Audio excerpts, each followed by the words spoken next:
ರಾಜ್ಯದಲ್ಲಿ 6ನೇ ಸ್ಥಾನ ಪಡೆದ ಬೀದರ್ ಜಿಲ್ಲೆಗೆ ರಾಷ್ಟ್ರೀಯ ಜಲ ಪ್ರಶಸ್ತಿ ಪ್ರದಾನ.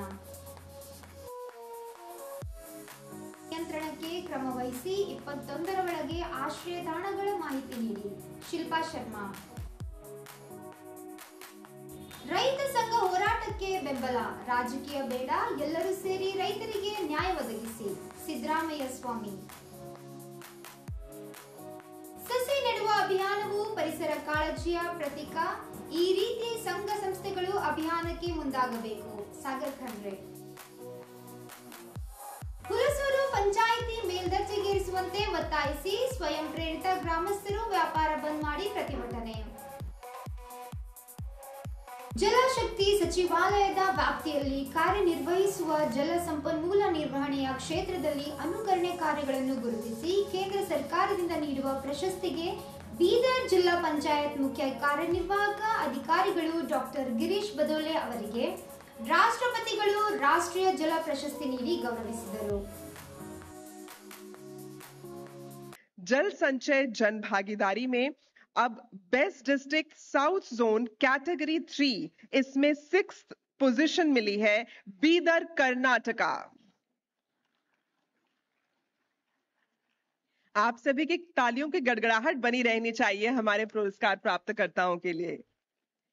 ಬುಧವಾರ ರೈತರು ನಡೆಸುತ್ತಿರುವ ಹೋರಾಟ ಸ್ಥಳಕ್ಕೆ ತೆರಳಿ ಧರಣಿ ಸತ್ಯಾಗ್ರಹದಲ್ಲಿ ಭಾಗವಹಿಸಿ ರೈತ ಸಂಘದ ಪ್ರಮುಖರಿಗೆ ಪತ್ರವನ್ನು ಸಲ್ಲಿಸಿ ಬೀಗ ಜಡಿದು ಬಿಎಸ್ಎಸ್ಕೆ ಕಾರ್ಖಾನೆ ಪುನರಾರಂಭಿಸಲು ಜಿಲ್ಲಾ ಉಸ್ತುವಾರಿ ಸಚಿವರು ಗಮನ ಹರಿಸಬೇಕು ಎಂದು ತಿಳಿಸಿದ್ದಾರೆ. ಅತಿವೃಷ್ಟಿಯಿಂದ ತೀವ್ರ ಕಷ್ಟದಲ್ಲಿರುವ ರೈತರ ಜೀವನ ಉಳಿಸುವ ಒಂದೇ ಬೆಳೆ ಕಬ್ಬು. ಇದಕ್ಕೂ ಸೂಕ್ತ ದರ ಸಿಗದಿದ್ದರೆ ಬದುಕುವುದು ಕಷ್ಟವಿದು. ಕೂಡಲೇ ಸರ್ಕಾರ ಮುಂದೆ ಬಂದು ರೈತರ ಹಿತ ಕಾಪಾಡುವಂತೆ ಮನವಿ ಮಾಡಿದರು. ಆಡಳಿತ ಪಕ್ಷ ಹಾಗೂ ಪ್ರತಿಪಕ್ಷದವರು ಒಬ್ಬರ ಮೇಲೆ ಒಬ್ಬರು ಗೂಬೆ ಕೂಡಿಸುವುದನ್ನು ಮರೆತು ಕಷ್ಟದಲ್ಲಿರುವ ರೈತರಿಗೆ ಕೇಂದ್ರ ಹಾಗೂ ರಾಜ್ಯ ಸರ್ಕಾರದಿಂದ ಹೆಚ್ಚಿನ ಹಣ ಕೊಡಿಸಲು ಪ್ರಯತ್ನ ಮಾಡುವಂತೆ ಒತ್ತಾಯಿಸಿದ್ದಾರೆ. ರೈತರ ಜೀವನ ನಾಡಿಯಾದ ಬಿಎಸ್ಎಸ್ಕೆ ಕಾರ್ಖಾನೆ ಇನ್ನು ಲೀಸ್ನಲ್ಲಿ ಕೊಟ್ಟು ಪುನರಾರಂಭಿಸಲು ಜಿಲ್ಲಾ ಉಸ್ತುವಾರಿ ಸಚಿವರು ಪ್ರಾಮಾಣಿಕ ಪ್ರಯತ್ನ ಮಾಡಿ ರೈತರಿಗೆ ಅನುಕೂಲ ಮಾಡಿಕೊಡಬೇಕು.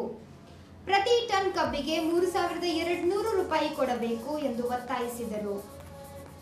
ಜಿಲ್ಲೆಯಲ್ಲಿ ಸುಮಾರು ಪ್ರಸಕ್ತ ಸಾಲಿನಲ್ಲಿ 15 ಲಕ್ಷ ಟನ್ ಕಬ್ಬಿನ ಬೆಳೆ ಇದ್ದು ಕೇವಲ ಮುಂಗಡ ದರ ನಿಗದಿಪಡಿಸಿ ರೈತರ ಕಣ್ಣೀರು ಒರೆಸುವ ತಂತ್ರ ಮಾಡದೆ ಒಂದೇ ಸಾರಿ ರೈತರ ಖಾತೆ ಹಣ ಪಾವತಿಸಬೇಕು ಎಂದು ಆಗ್ರಹಿಸಿದ್ದಾರೆ.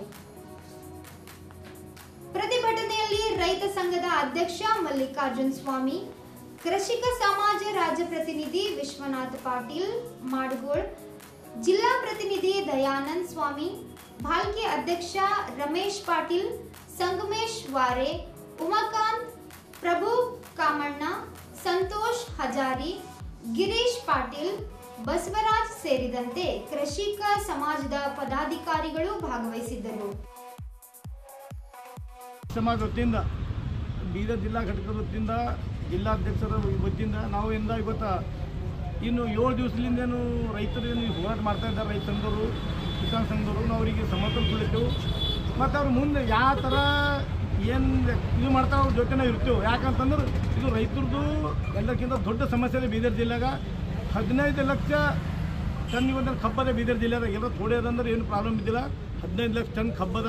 ಅದ್ರ ಕಡೆಯಿಂದ ಆದಷ್ಟು ಮಟ್ಟಿಗೆ ಈ ನಮ್ಮ ಬೀದರ್ ಜಿಲ್ಲೆ ಚುನಾಯಿತ ಪ್ರತಿನಿಧಿಗಳಿದ್ದಾರೆ. ಇದು ಏನರ ಮಾಡಿ ಏನರೆಲ್ಲ ಒಂದು ಹಂತಕ್ಕೆ ತರಬೇಕು. ಹೆಂಗಂದ್ರೆ ಅವ್ರು ಇವ್ರಿಗೆ ಬೈದ್ರು ಇವ್ರು ಅವ್ರಿಗೆ ಬೈಯೋದು ಬೇಕಾಗಿಲ್ಲ. ನೀವು ಏನು ಮಾಡ್ತೀರ ನೀವು ಮನಸ್ಸಿಗೆ ಸಾಕ್ಷಿ ಬೇಕು. ಅದ್ರ ಕಡೆಯಿಂದ ಇವ್ರು ಯಾರು ಭೀ ಬಂದರು ರೈತರ ವೇದಿಕೆ ಮೇಲೆ ಇವರು ಕಾಂಗ್ರೆಸ್ದವ್ರಿಗೆ ಬೈದರು, ಕಾಂಗ್ರೆಸ್ದವ್ರು BJP ಬೈದರು, ಮತ್ತೊಬ್ಬರಿಗೆ ಬೈದರು, ಬೈಯೋದು ಧಾರ ನೀವು ಯಾರು ಭೀ ನೀವು ಎಲ್ಲರೂ ಕಲ್ತು ಇದು ಒಂದು ರೈತರು 3100 ರೂಪಾಯಿ ಹೆಂಗೆ ಕೊಡಬೇಕು, ಇದು ಸೆಂಟ್ರಲ್ದಾಗ ಹೆಂಗೆ ತರಬೇಕು, ಸ್ಟೇಟ್ದಾಗ ಹೆಂಗೆ ತರಬೇಕು, ಎಲ್ಲರೂ ಒಂದಾಗಿ ಇದು ಮಾಡಬೇಕಂತೇಳಿ ಕರ್ನಾಟಕ ಪ್ರದೇಶ ಕೃಷಿಕ ಸಮಾಜ ವತಿಯಿಂದ ಆಗ್ರಹ ಇದೆ. 7ನೇ ದಿನಕ್ಕೆ ನಮ್ಮ ಹೋರಾಟ ಕಾಲಿಟ್ಟಿದೆ. ನಾವು ಆಲ್ರೆಡಿ ಮೊನ್ನೆ ಉಸ್ತುವಾರಿ ಸಚಿವರು ಬಂದು ನಾಳೆ ಸಿದ್ಧಿ ಕೊಡ್ತೀನಿ ಅಂತ ಹೇಳಿ ಹೋಗಿದ್ದಾರೆ. ಅವತ್ತೇ ನಾವು ಹೇಳಿದ್ವಿ ನಾಳೆನೇ ಅಲ್ಲ 21 ತಾರೀಕು ತನಕ ನಾವು ತಮ್ಮ ಒಂದು ಸಿಹಿ ಸುದ್ದಿ ಹೇಳಲಿಕ್ಕೆ ಸಮಯ ತೊಗೊಂಡ್ರಿ. ಅದು 20 ತಾರೀಕು ತನಕ ನಿಮ್ಮ ಸಮಯ ನಾವು ನಿಮ್ಗೆ ಕೊಡ್ತೀವಿ. 21ನೇ ದಿನ ಜಿಲ್ಲೆಯಾದ್ಯಂತ ಸಂಪೂರ್ಣ ಸಂಪೂರ್ಣ ರಸ್ತಾರೋಕೋ ಆಂದೋಲನ ಮಾಡ್ತೀವಿ ಮುಂಜಾನೆ ಬೆಳಗ್ಗೆಯಿಂದ ಸಾಯಂಕಾಲವರೆಗೆ ಅಂತ ಸರ್ಕಾರಕ್ಕೆ ಈ ಸಂದರ್ಭದಲ್ಲಿ ಮಾತನಾಡಿದ ಸಾಗರ್ ಖಂಡ್ರೆ ಶಿವಯ್ಯ ಸ್ವಾಮಿ ಅವರು ಶ್ರೀಶೈಲದ ಅಕ್ಕ ಮಹಾದೇವಿ ಚೈತನ್ಯ ಪೀಠದ ಅಧಿಪತಿ ಮಾತೆ ಕರುಣಾದೇವಿ ಅವರ ಹೆಸರಿನಲ್ಲಿ ಸಸಿ ವಿತರಣೆ ಹಾಗೂ ನೆಡುವಿಕೆ ಅಭಿಯಾನ ಹಮ್ಮಿಕೊಂಡಿರುವುದು ಶ್ಲಾಘನೀಯವಾಗಿದೆ ಎಂದರು. ಸಸಿ ನೆಡುವ ಅಭಿಯಾನವು ಪರಿಸರ ಕಾಳಜಿಯ ಪ್ರತೀಕ. ಸಂಘ ಸಂಸ್ಥೆಗಳು ಈ ರೀತಿಯ ಅಭಿಯಾನಕ್ಕೆ ಮುಂದಾಗಬೇಕು ಎಂದು ಸಲಹೆ ಮಾಡಿದರು. ಅಭಿಯಾನ ನಿಮಿತ್ತ ದೇಶದ ವಿವಿಧ ಭಾಗಗಳಲ್ಲಿ ಈಗಾಗಲೇ ಬಿಲ್ವಪತ್ರಿ ಸೇರಿ 99,000 ವಿವಿಧ ಸಸಿಗಳನ್ನು ವಿತರಿಸಲಾಗಿದೆ. ಸಾರ್ವಜನಿಕರಲ್ಲಿ ಪರಿಸರದ ಬಗ್ಗೆ ಅರಿವು ಮೂಡಿಸಲಾಗಿದೆ ಎಂದು ಶಿವಯ್ಯ ಸ್ವಾಮಿ ತಿಳಿಸಿದರು. ಅಭಿಯಾನಕ್ಕೆ ಚುನಾಯಿತ ಪ್ರತಿನಿಧಿಗಳು, ಅಧಿಕಾರಿಗಳು, ಪರಿಸರ ಪ್ರೇಮಿಗಳು ಹಾಗೂ ಸಾರ್ವಜನಿಕರಿಂದ ಪ್ರಶಂಸೆ ವ್ಯಕ್ತವಾಗಿದೆ ಎಂದು ಹೇಳಿದರು.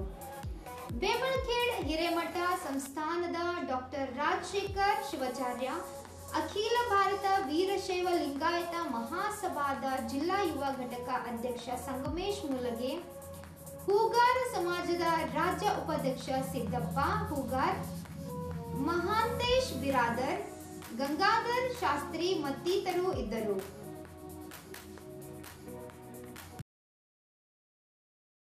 ಸ್ಥಳೀಯ ಯುವಕರು ಹಾಗೂ ಗ್ರಾಮಸ್ಥರು ಒಕ್ಕೂಟದ ಮೂಲಕ ಸ್ವಯಂ ಪ್ರೇರಿತವಾಗಿ ಅಂಗಡಿ ಮುಂಗಟ್ಟುಗಳಿಂದ ಬಂದ್ ಮಾಡಿ ಗ್ರಾಮ ಪಂಚಾಯಿತಿಯಿಂದ ಪಟ್ಟಣ ಪಂಚಾಯಿತಿಯಾಗಿ ಮೇಲ್ದರ್ಜೆಗೇರಿಸುವಂತೆ ಆಗ್ರಹಿಸಿ ಪ್ರತಿಭಟನೆ ಮಾಡಿದರು. ಸುಮಾರು ವರ್ಷದಿಂದ ಜನರು ಕೂಗಾಗಿದ್ದು ಹಲವಾರು ಹೋರಾಟ ನಡೆಸಿದ್ರು ಸರ್ಕಾರ ಗಮನ ಹರಿಸಿದ ಹಿನ್ನೆಲೆ ಪ್ರತಿಭಟನೆ ತೀವ್ರ ಸ್ವರೂಪ ತಾಳಿದೆ. ಗ್ರಾಮಸ್ಥರೆಲ್ಲರೂ ಸ್ವಯಂ ಘೋಷಿತವಾಗಿ ಅಂಗಡಿ ಮುಂಗಟ್ಟುಗಳನ್ನು ಬಂದ್ ಮಾಡಿ ಪ್ರತಿಭಟನೆಯಲ್ಲಿ ಭಾಗವಹಿಸಿದರು. ಅಲ್ಲಂ ಪ್ರಭುಗಳ ಶೂನ್ಯ ಪೀಠದಿಂದ ಮೆರವಣಿಗೆ ಪ್ರಾರಂಭವಾಗಿ ಗ್ರಾಮದ ಪ್ರಮುಖ ರಸ್ತೆಗಳಾದ ಲಕ್ಷ್ಮೀ ಚೌಕ, ಗಾಂಧಿ ವೃತ್ತ, ಬಸವಣ್ಣ ಕಟ್ಟಿ, ಹುಲಸೂರು ಮುಖ್ಯ ರಸ್ತೆ ಮುಖಾಂತರ ಜಯಘೋಷಗಳಿಂದ ಸಾಗುತ್ತಾ ತಹಶೀಲ್ದಾರ್ ಕಚೇರಿಯವರೆಗೂ ಪ್ರತಿಭಟನೆ ಮೆರವಣಿಗೆ ಜರುಗಿತು. ಸರ್ಕಾರವು ತಕ್ಷಣವೇ ಹುಲಸೂರು ಗ್ರಾಮ ಪಂಚಾಯಿತಿಯಿಂದ ಪಟ್ಟಣ ಪಂಚಾಯಿತಿಯಾಗಿ ಮೇಲ್ದರ್ಜೆಗೇರಿಸುವಂತೆ ಒತ್ತಾಯಿಸಿದ ಹುಲಸೂರು ಶ್ರೀಗಳು ರಾಜ್ಯದ ಮುಖ್ಯಮಂತ್ರಿ ಸಿದ್ದರಾಮಯ್ಯ ಅವರಿಗೆ ಬರೆದ ಮನವಿ ಪತ್ರ ಹುಲಸೂರು ತಹಶೀಲ್ದಾರ್ ಮುಖಾಂತರ ಸಲ್ಲಿಸಿದ್ರು. ಗ್ರಾಮದ ಮುಖಂಡರು, ಯುವಕರು, ಮಹಿಳೆಯರು ಸೇರಿದಂತೆ ಹಲವರು ಭಾಗವಹಿಸಿದ್ದರು.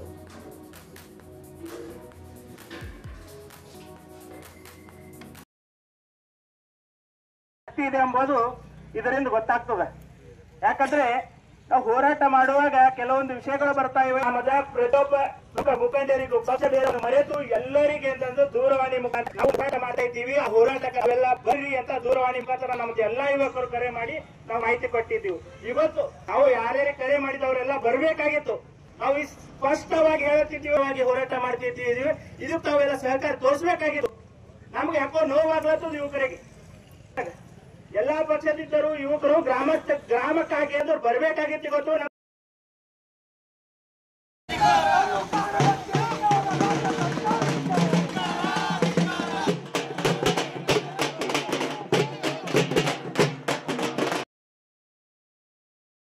ಇದೀಗ ವಾರ್ತಾ ಪ್ರಸಾರ ಮುಕ್ತಾಯವಾಯಿತು. ಮುಂದಿನ ವಾರ್ತೆಗಳೊಂದಿಗೆ ಮತ್ತೆ ಭೇಟಿಯಾಗೋಣ. ಧನ್ಯವಾದಗಳು.